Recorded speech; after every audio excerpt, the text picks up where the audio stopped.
is it important to bring in a pet or a dog trainer immediately after you bring in a dog, or pet parents can, try to, give out basic commands and train their dogs accordingly? And after that, for a little advanced version, they can, maybe approach a dog trainer. What is the best suitable format for it?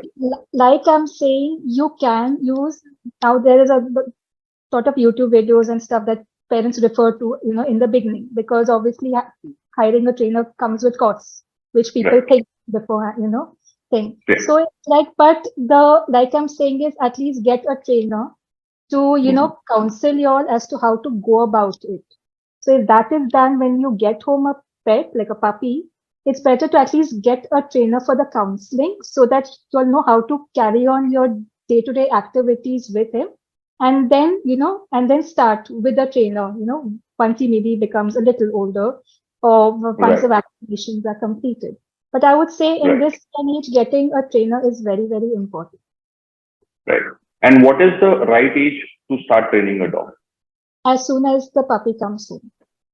So that's Oh, okay. So and around 3, 4 months, vaccinations are done, basically. yes. Yeah. Once vaccinations are done, or even if it's smaller than that, it's really because then your toilet training has to be explained and those kinds of things, and puppy biting, Right. all those things because pet parents have those as the main Hmm. concern. Right. Okay. So going further, what is positive reinforcement? So positive reinforcement is like getting something or a good deed done.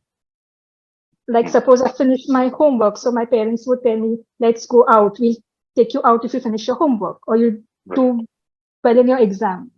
That kind of a thing. So we take you out. So the same way, when we teach a command or we get the dog to do something that is desired out of him, we give him a treat. So Yeah. then A reward. the dog knows, yes, that's the positive thing. So the dog knows that he's done something good, so he's getting a reward. Or if it's not a treat, then it's it's a toy, or it's just like petting. It can be anything, verbal or anything, depends on what the dog really likes. Some dogs Right. don't like treats or food; they may like a toy. So it's Right. you have to keep exploring, like what would the dog like or something like that. Most dogs Yeah. like treats, so that's a good thing. So Okay. yes, Great. Right. So when it comes to uh, addressing every dog is going to be different, right? In size, shape, and their mental condition as well, right? correct. So when you approach your particular client or a dog, then at that point of time, how do you work with their pet parents to devise or construct a personalized plan of training? Is there something like that? Yes. So depending on what really the pet parent is looking at. So we discuss it during the counseling session that what are you looking at? Some pet parents just want them for leash walking, that's their concern. Otherwise, Okay. then getting into the lift or then toilet training, something like that, or the excessive barking. So we work Right. with certain issues, Hmm. but we work along with the pet parent then, not like first I do it and then, then I go ahead. So it's like we Right. work by side then as to how to go about with it. Can you give out a few examples of how you go about addressing it when it Yeah, comes to, say, for example, something like entering a lift? yes. So one of my students had this issue where he used to get very scared to enter a lift. So we slowly just started, walking near the lift and seeing people just walk in and out of the lift. And Uh, then slowly we started, using rewards, treats, and and just throwing them inside the lift and just guiding the dog inside slowly. So once he started, getting used to it, he's like, okay, one treat, one step. Then we used to come out. Then the next, slowly we started just, luring him to come inside. And once right. he entered inside, then he got the most amount of treats. And then, we got him out. But then that we started making it a habit then, slowly entering. So now he gets used, he just goes even without a treat. So the lift opens and Wow. he goes inside. So that Perfect. was the main pet parents' concern at that time. So now they're like, Right. because the ones who have it on a higher floor, it's very difficult for them to come Yes, down. absolutely. So Right. some dogs have even fears with the steps. So we use Hmm. the same process, like, slowly, slowly, one step at a time, then go back inside, but it has to be a Right. slow process. Yeah. And at the same time, it has to be comforting for the dog as well and not stressful. Right. Is there any particular reason, like, has anyone figured out why they are so much scared of the steps, or is it just a new environment that they are, very vulnerable to enter into? Yes, it's a new environment, especially if, like, for some of them who have stayed in a bungalow. So, for them, this is a new thing moving into a flat. So they are like trying to figure out now what are these, weird things, because Right. if they've not really explored the outside environment, they will not really know. So for them, it's like that, or then certain thing with the lift noise or something. So those things just trigger, like you can say even a vacuum cleaner for that matter, or a hair dryer. Hmm. These certain things just trigger them. So you have to get them used to it slowly, slowly. Right. Okay, so what are a few common behavioral aspects or issues that you see with pets, and with maybe mostly with newborn puppies, or even with older pets that you have addressed? What are the most common issues that you have seen uh, them giving a hard time to the pet parent?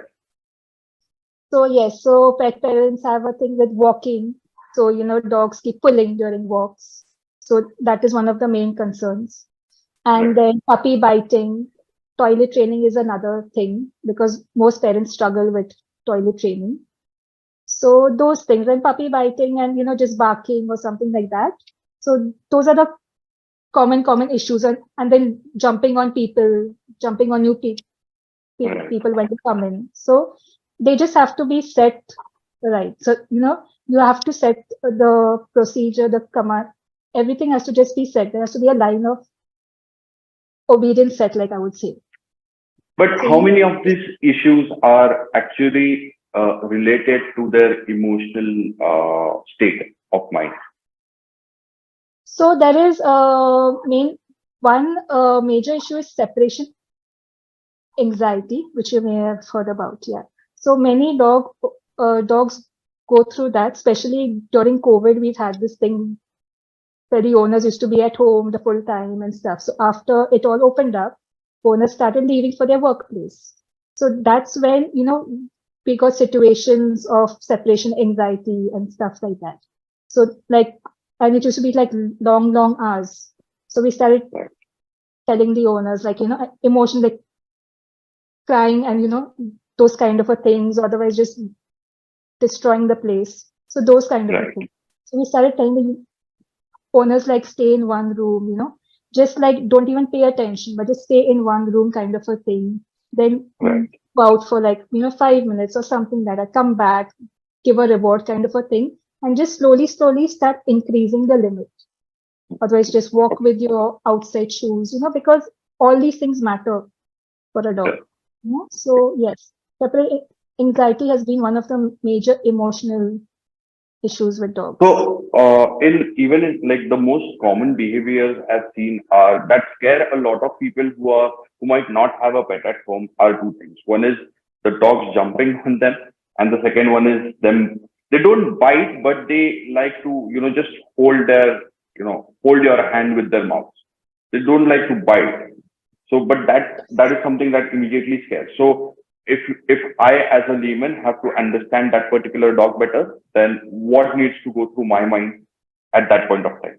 Yes, so like we're saying is first of all, you shouldn't be petting the dog when you go close. Do not pet the dog till the owner has got him in a sit position or something because excited dogs tend to, get overexcited and then Right. paw the hand, all those things. But we know it's for the good. But if you're not a dog friendly person, just maintain your distance. That kind of a thing. But here the owner plays a big role in this because he needs to control the dog and be like, this dog will not bite, but I'm still being careful. That kind of a thing. Yeah.